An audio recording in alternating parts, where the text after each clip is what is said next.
Hello po guys. Good day to us all po. God bless us all. To God be the glory po ulit. Sensya na po kayo. Ito po yung napusuan kong filter eh. Medyo bago po to ni TikTok eh. Thank you so much po sa inyong lahat.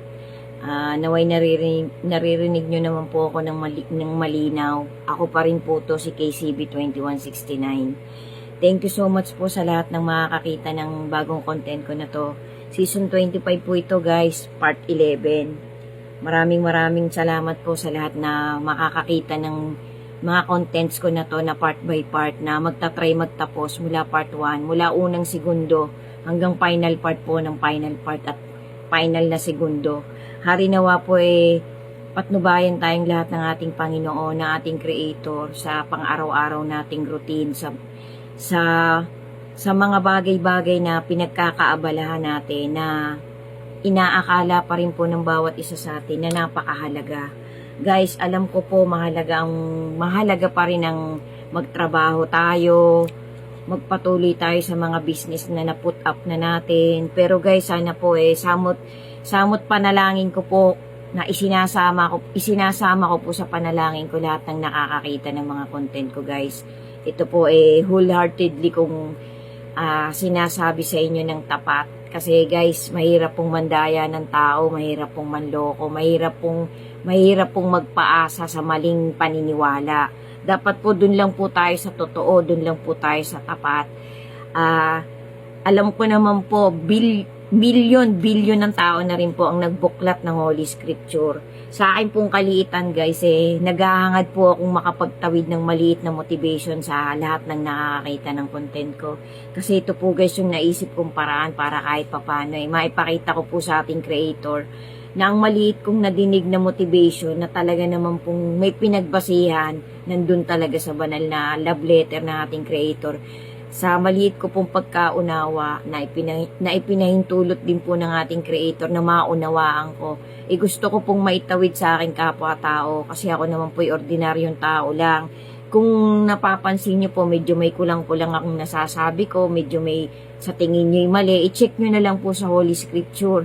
Kasi guys, mahirap po talagang mangdaya, gumawa ng maling content. Basta ako po, yung itinatawid ko po guys, napanood ko din po sa mga dokumentary sa iba-ibang platform.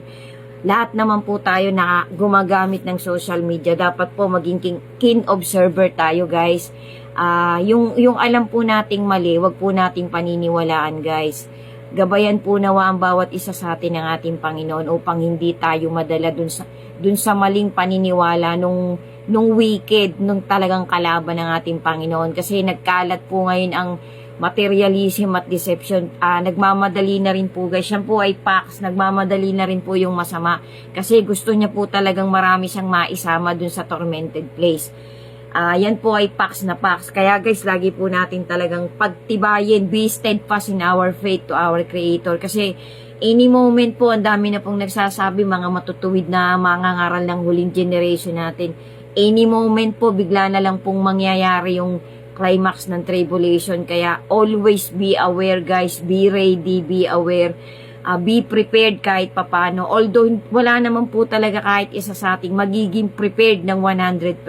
Pero at least po, alam natin kahit papano yung step by step na mangyayari talaga na paparating talaga dito sa mundong ito na talaga pong malapit na talagang palitan ng ating Creator.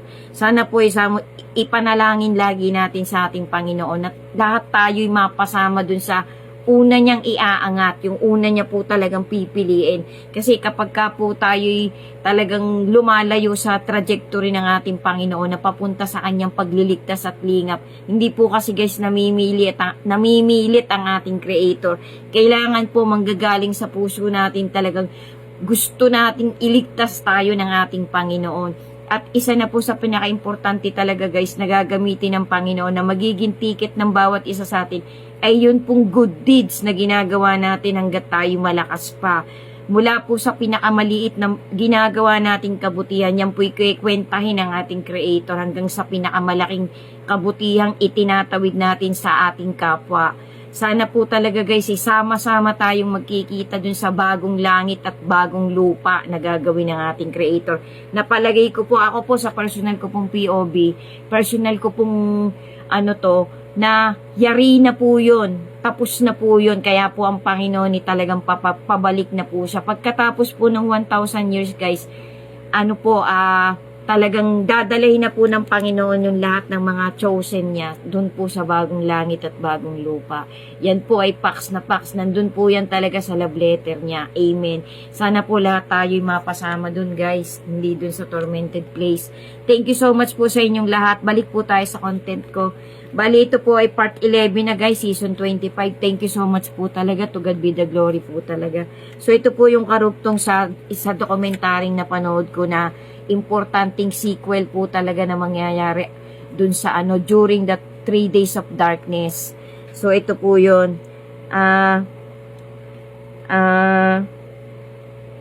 During the 3 days of darkness, chaos will be the order of the day. Many natural disasters that are taking place worldwide. Earthquakes, flooding, looting, murders, demonic manifestations be in commonplace.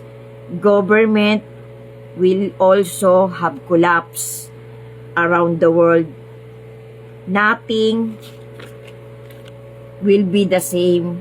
No one will be safe outside of God's hands. Protection.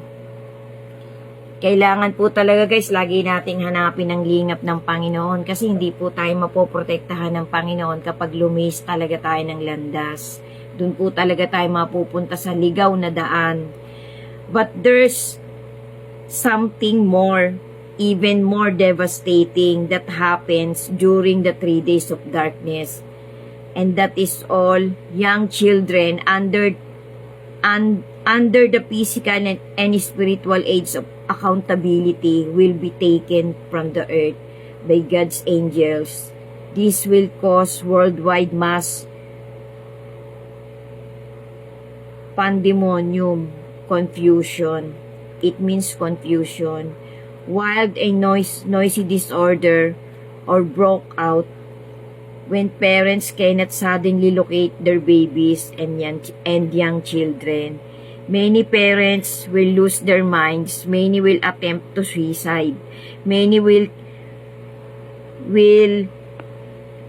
curse God and die. But many will also thank God that their children do not have to go through the horror taking place on the earth at that time.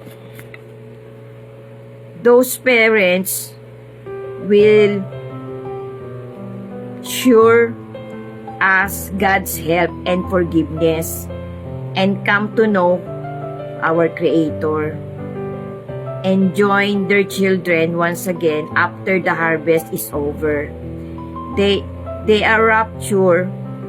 Then comes the time or day no one but God the Father know. This is officially known as the second rapture, since technically a kind of mini rapture took place.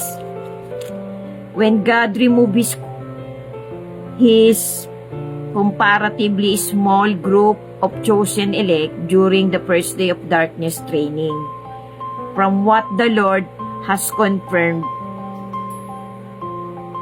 the young under the age of accountability will be taken to safety in a rapture situation before the great darkness commences, not during the 3 days of darkness. They will not be here to suffer the fear of these terrible signs which initiate the great darkness. Sundan nyo pa po guys, sundan nyo pa po. Importante po ito. Tatapusin ko na po ito, maiksi na lang. Maraming salamat po sa inyong lahat. To God be the glory po. Si God na po ang bahala sa bawat isa sa atin. Always remember guys, faith is the completeness of good deeds, love and hope. May kasunod pa po. Thank you so much po sa inyong lahat na nagtatapos. Sana po i-try nyo talagang tapusin mula part 1 hanggang final part. To God be the glory po and God bless us all.